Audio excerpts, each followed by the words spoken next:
Bonsoir, merci d'être fidèle au rendez-vous de l'information. Nous sommes le dimanche 22 mai et voici les titres que nous allons développer. À la une, objectif atteint pour Lise Kato hier à la nage. Ce n'est pas seulement la traversée entre Tahiti et Moorea qu'elle a effectuée, c'est un message qu'elle a fait passer. Les femmes atteintes par l'endométriose ne doivent pas être oubliées. Les agriculteurs bio partageaient leurs conseils au grand public aujourd'hui. Certaines exploitations ont ouvert leurs portes sur proposition de l'association Biofetia. Les passionnés ont pu obtenir quelques astuces supplémentaires. Le miel de Polynésie est un miel de qualité, mais les recherches apicoles actuelles du Fénois se concentrent sur les origines florales pour trouver la formule de l'excellence. On vous en dira plus car un colloque a été organisé cette semaine. Une vingtaine de pilotes en herbe se sont affrontés sur les bosses du terrain de motocross de Papara aujourd'hui. Le club de rugby de Fa'a a été battu hier soir pour son retour à la compétition. Et Tahiti s'est illustré en voile à l'international. Toutes ces actualités sportives seront développées par David Chang dans Tuaru Sport. Et puis hier, le passage à Matari Raro a été célébré par certaines associations culturelles. L'occasion, dans notre Fénois d'avant, de remonter le temps. En 2007 déjà, une cérémonie était organisée. Merci d'être avec nous. Elle est atteinte d'endométriose depuis 18 ans et malgré la maladie, rien ne semble pouvoir l'arrêter. Lise Kato s'était lancé un défi hier, traverser le chenal entre Tahiti et Moorea à la nage. Son objectif était avant tout de sensibiliser le grand public à l'endométriose. Mélissa Chang et Sandro Lee étaient dans les coulisses de ce pari réussi. 6h30, Lise Kato se prépare à effectuer la traversée de Tahiti à Moorea à la nage. À quelques minutes de se jeter à l'eau, elle est plutôt sereine. Je me sens en forme, ça va. J'ai bien dormi, j'attends que de partir à l'eau là. Elle engage sa nage au niveau de la passe de Taapuna à 6h40 et c'est parti pour 14 km. Atteinte d'endométriose, Lise a choisi de sensibiliser à sa façon. Je vais nager de Tahiti à Moorea. Je dis waouh, c'est quoi ça? Je dis nage plutôt peut-être de navire Paya ou hein? Elle m'a expliqué, elle m'a dit je te pose cette question, oui. Est-ce que tu vas me soutenir? J'ai dit oui, je te soutiens. Encadrée par une équipe, elle a suivi un entraînement rigoureux 2 fois par semaine depuis le mois d'octobre. Objectif, se confronter à toutes les conditions météo. Il faut la pousser petit à petit à ses limites. Hein. Il faut beaucoup d'explications et puis la mettre en confiance pour préparer le mental à accepter de rentrer dans l'impossible. Je suis très fière d'elle. C'est une première au fait de notre association qu'elle fasse la traversée. Et deuxièmement, elle nous en a déjà parlé et on la soutient vraiment. En fait, l'association est là pour la soutenir. Le vent s'est levé, le courant est de face, mais Lise tient bon. Elle arrive enfin au niveau de la passe de Haumi, il est 15h20. Les premiers kilomètres, ça va, on se dit toujours ça va aller. Hein. Et plus ça se rapprochait, et plus ça devenait difficile. J'espère avoir accompli mon projet. Le projet de beaucoup de temps de préparation, de réflexion sur beaucoup de choses. Et j'espère avoir sensibilisé aujourd'hui au sujet de l'endométriose. Pour Lise, la douleur et la maladie ne prendront plus le dessus. C'est toi la plus courageuse, c'est pas moi. Merci. Merci. Après le 12e mort à Toahutu dans la nuit de vendredi à samedi, hier en début de soirée, la route a encore tué. À Paea, une septuagénaire a été fauchée par une voiture alors qu'elle traversait. Malgré l'intervention des secours, elle est décédée sur les lieux de l'accident. Il s'agit de la 13e victime sur les routes du Fénois depuis le début de l'année. Une grande journée culturelle pour rendre hommage à Lucien Kimitete a été organisée hier sur le site culturel de Temehea à Nukuhiva. L'événement était initié par l'association Te Hina o Motuhaka, fondée en 1992 par l'ancien Hakaiki de Nukuhiva. Au programme, une multitude d'activités et de concours culturels. La famille et les proches sont tenus à honorer la mémoire de Lucien Kimitete à travers cette journée, car demain, ça fera 20 ans qu'il aura disparu. Voici les réactions de Agnata, la fille de Lucien Kimitete, ainsi que de Déborah, sa femme. 20 ans, c'est quand même une longue période. 20 ans, c'est déjà toute la vie d'un jeune. Donc c'est toute une génération justement de jeunes qui prennent tout ça pour acquis en fait, qui prennent le festival pour acquis, qui prennent le renouveau culturel pour acquis, alors que tout ça c'est tout nouveau en fait, c'est récent. Et donc du coup, c'est dommage en fait pour eux de ne pas avoir connu justement l'énergie qu'avait mon père, sa dévotion en fait pour la culture, son dévouement pour le peuple.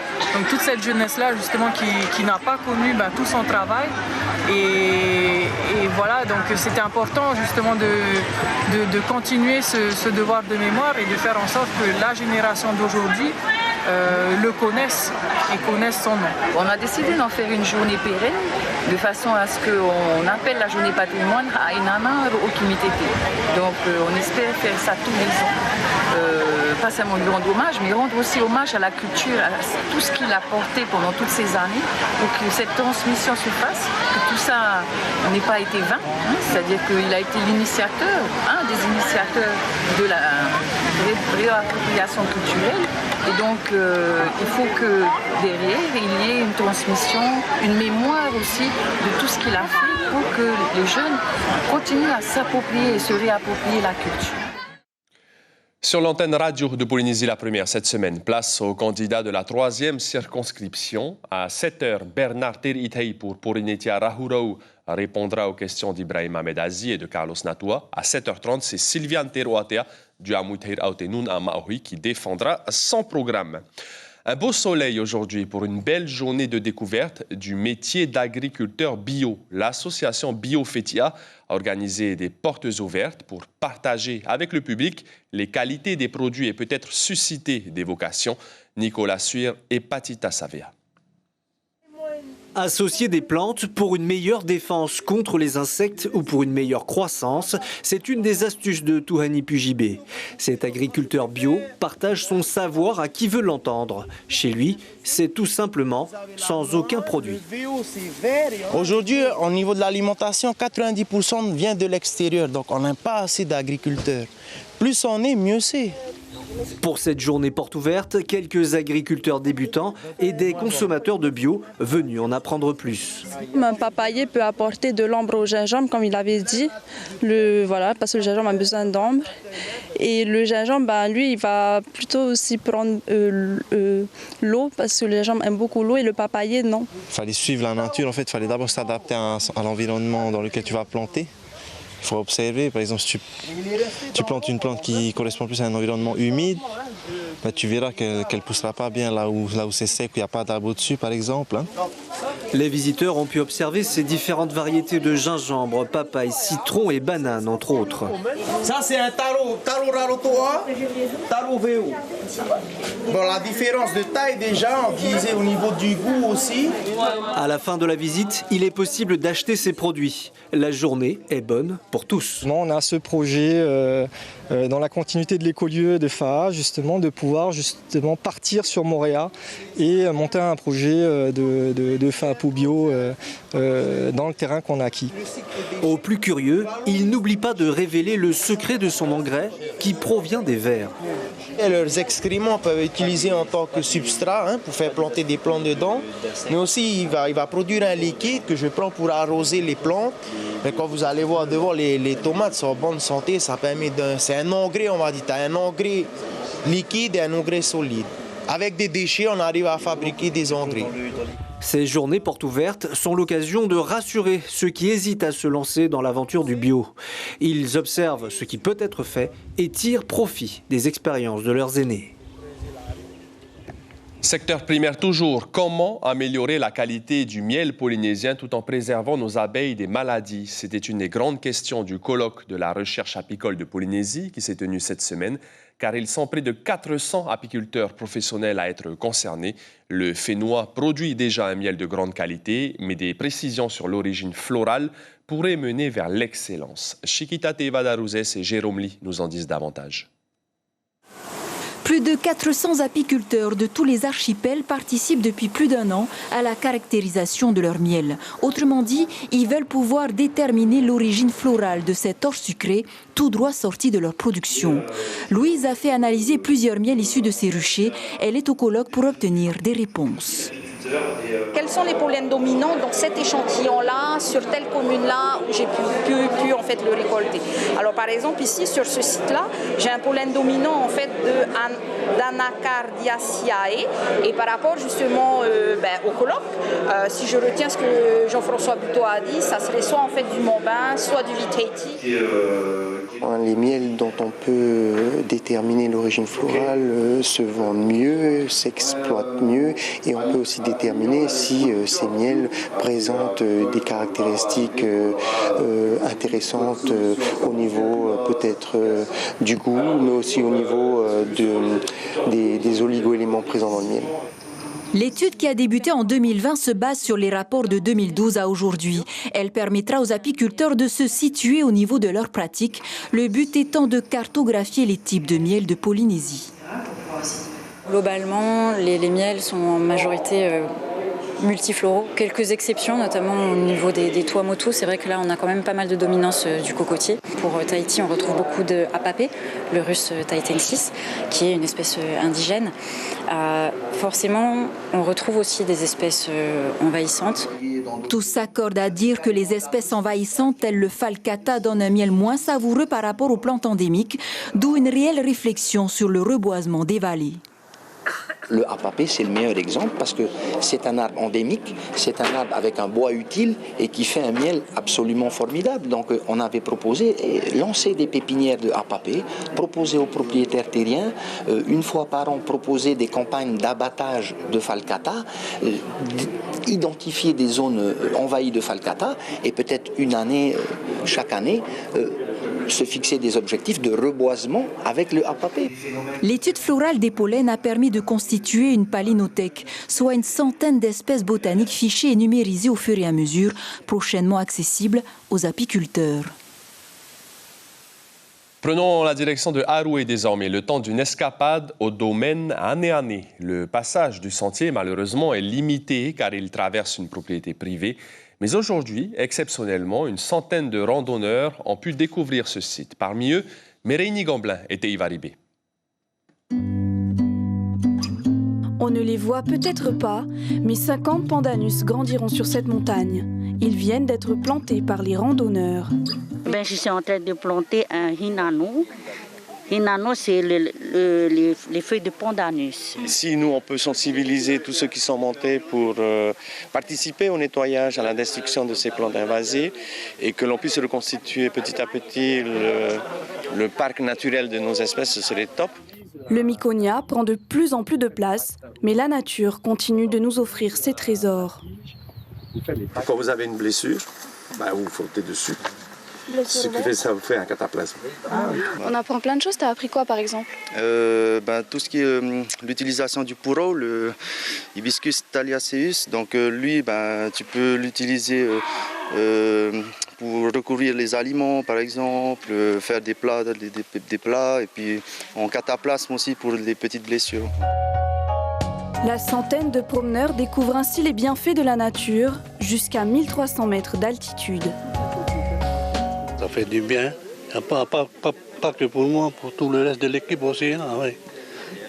Quand tu respires, il n'y a pas de fumée, rien du tout. C'est agréable. Cette randonnée de 10 km est organisée gratuitement par la commune de Aroué. Des secouristes, agents municipaux et guides ont été déployés. Pendant tout le cortège, donc, il va falloir aussi examiner des situations dangereuses. On doit prévenir les usagers afin qu'il n'y ait pas d'accident qui puisse y arriver pendant tout ça. Le sentier rouvre en novembre pour le Matar Inia. La commune a négocié un accès 2 fois par an lors du passage entre les 2 saisons, le temps de mieux aménager et sécuriser le domaine. Et comme chaque dimanche, place désormais à la page des sports.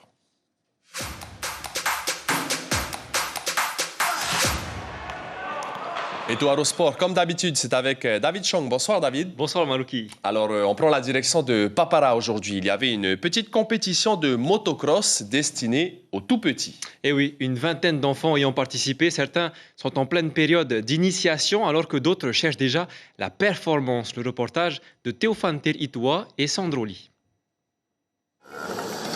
À tout juste 7 ans, Reherenui est déjà un as de la moto. Ce matin, hors de question pour lui de perdre la compétition. Comme ses adversaires, il s'est entraîné dur depuis janvier. Il fait d'ailleurs le meilleur score dans sa catégorie. Je me suis entraîné et j'ai sauté. J'ai fait les virages. Chez les 9 à 12 ans, les adversaires sont un peu plus aguerris. Keipolani a 12 ans et n'en est pas à sa première compétition. Aujourd'hui, même les sauts ne lui font plus peur. Comment t'as trouvé la course? Ça va un peu, mais c'était pas difficile? Non. Qu'est-ce que tu as fait sur le parcours? J'ai fait des entraînements et j'ai appris à faire des virages. Depuis 4 mois, les athlètes n'ont pas arrêté de s'entraîner avec un formateur de France. Avec lui, ils ont suivi des ateliers d'initiation pour améliorer leur pratique du motocross. Le but ultime, que cette jeunesse puisse participer, comme les grands, à la compétition de Veitarua. Notre objectif final, c'est de pouvoir emmener en fait un nouveau vivier de jeunes pilotes vers la Fédération thaïsienne de moto et garnir en fait la grille de départ de Veitarua. Cette étape-là qu'on a fait, c'était de pouvoir les initier, de pouvoir les mettre ensemble, de créer en fait un petit groupe. Et en fait, maintenant, ils se mettent facilement sur des lignes de départ. L'association souhaite étendre son site de compétition et y ajouter un circuit dédié au BMX. Du rugby maintenant. Après avoir été exclu du championnat, le club de Fa'a Rugby Aro faisait son retour hier soir sur la pelouse. Oui, c'était dans le cadre des quarts de finale de la Coupe de Tahiti. Mais les Verts se sont finalement inclinés face au Punahou RC 9-0. Le match était difficile et rythmé par les arrêts de jeu. Mais il y a quand même eu de belles pépites. Reportage. C'est la rencontre la plus attendue de ces quarts de finale. À la première mi-temps, Punahou croule sous les attaques de Fa'a. Les occasions d'essai se multiplient, mais jamais de concrétisation. Et c'est grâce à cette pénalité que Punahou marque le seul point de la mi-temps. 3-0, l'écart est très faible. On est sous tension, ça fait que 3-0, tu sais, 3-0 en match de rugby, c'est rien. Donc voilà, on a demandé aux joueurs à rejouer comme on sait le faire et surtout à garder les ballons et surtout à ne pas les faire tomber. Voilà.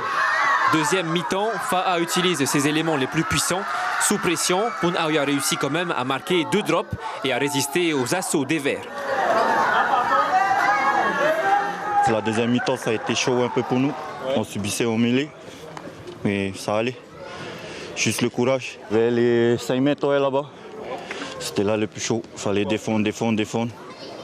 Parce qu'ils sont bien remontés en deuxième mi-temps. On s'attendait à Punahou, on s'attendait que ils étaient toujours en compétition par rapport à nous. Nous, on avait presque un mois de trait par rapport à ce qui s'est passé. Et c'est pas ça qui a fait le truc. Et on était là tout ce soir. Mais comme je t'ai dit, il manquait que la finition là chez nous, quoi. Mauvaise saison donc pour Fa'a qui, en plus de sa disqualification au championnat, doit se contenter des quarts de finale de la Coupe cette année. Et concernant les autres rencontres de ces quarts de finale, Pir'e a battu Moorea 34-29 et Papeete a vaincu Aroué 25-8. Et dans le reste de l'actualité sportive, il y avait aussi de l'athlétisme, de la pétanque, de la natation en eau libre et du va'a. On voit cela en bref et en images.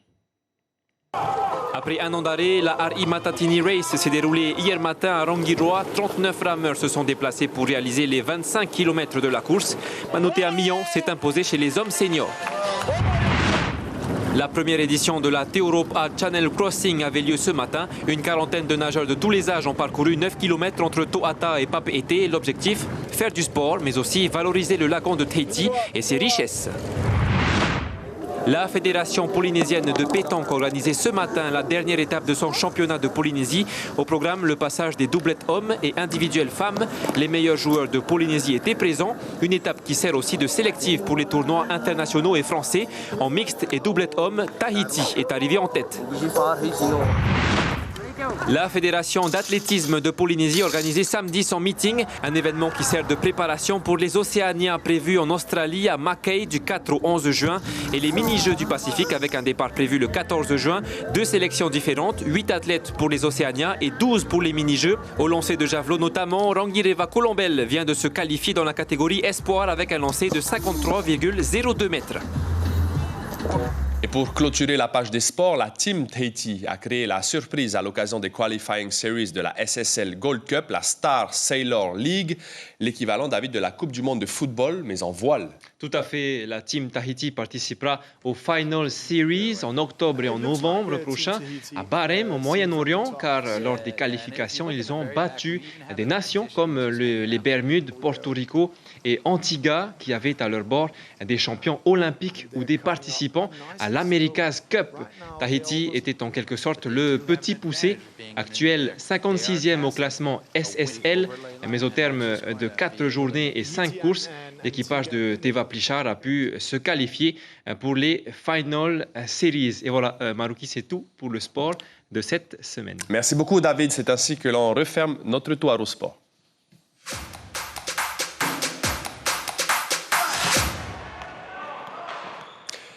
Le passage dans le temps de Matari Iraro a été célébré hier, notamment par l'association Haururu. L'occasion pour nous, grâce à nos archives, de remonter à 2007, au moment où la période d'abondance se terminait.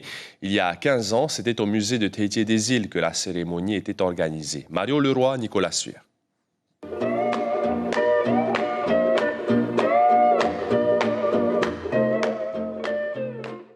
On se met à l'extérieur des pierres, s'il vous plaît. 400 élèves invités à l'ouverture du silo. Dans ce trou, des fruits de l'arbre à pain récoltés il y a 6 mois et mis en terre pour être conservés puis consommés lors des périodes de disette. C'est quoi ça? C'est la papaye. Les jeunes ne connaissent plus ces gestes et ces coutumes des anciens qui vivaient en harmonie avec leur terre. C'est une des dernières opérations de préparation du mât. Cette opération-ci consiste à ramollir au plus et à enlever les impuretés qu'il y a dans le mât. C'est un ourou. Quand on cuit un ourou, il y a toujours des impuretés, comme des grumeaux dessus. On enlève ces impuretés-là et après ça passe à la cuisson. C'est un peu egg. C'est un peu egg. Pas convaincu la nouvelle génération, plus habituée au goût des produits de consommation actuels qu'à celui de cette préparation ancestrale. C'est un peu egg. Ça te plaît de manger ça tous les jours? Je fais le steak. Outre la partie culinaire, cette journée culturelle a aussi permis de sensibiliser les élèves à l'observation et à la gestion de leur environnement sur les traces de leurs anciens. Et puis un peu de douceur pour finir cette semaine avec ce concert de harpe et de chant avec Ève Delcombre et le duo Vevo. La prestation a eu lieu en fin d'après-midi dans un hôtel de Fa'a.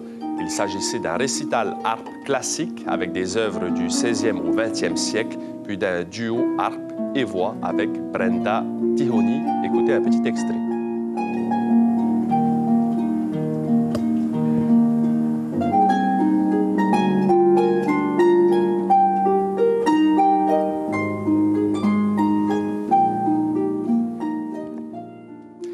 L'information principale de cette édition dominicale, c'est ce défi relevé par Lise Cato tout au long de la journée d'hier. La présidente de l'association Endo-Polynésie a traversé à la nage le chenal entre Tahiti et Moorea. Le temps de 8h40 est anecdotique car l'objectif était de sensibiliser à l'endométriose, une maladie dont souffrent plusieurs femmes en Polynésie et qui localement n'est pas prise en charge par la CPS.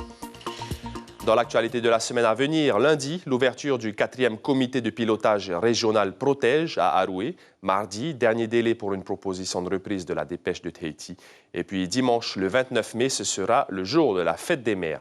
À la télévision, ce dimanche soir, 2 épisodes de la série For Life. puis le téléfilm Tension au Cap Corse à partir de 21h. C'est la fin de ce journal préparé par la rédaction et l'équipe technique. Merci pour votre fidélité. On se quitte sur les images de la traversée entre Tahiti et Moorea de Lise Cato. Passez une excellente soirée. Je vous retrouve demain.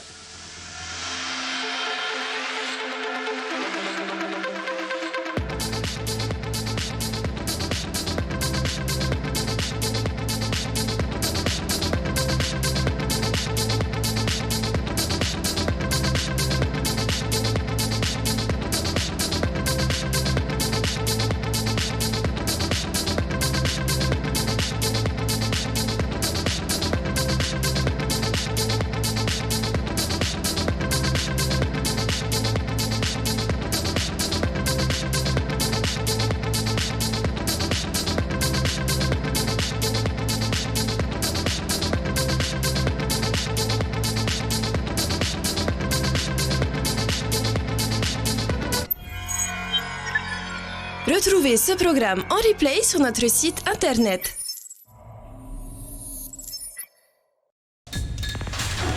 L'information en continu sur Polynésie la première, internet et réseaux sociaux.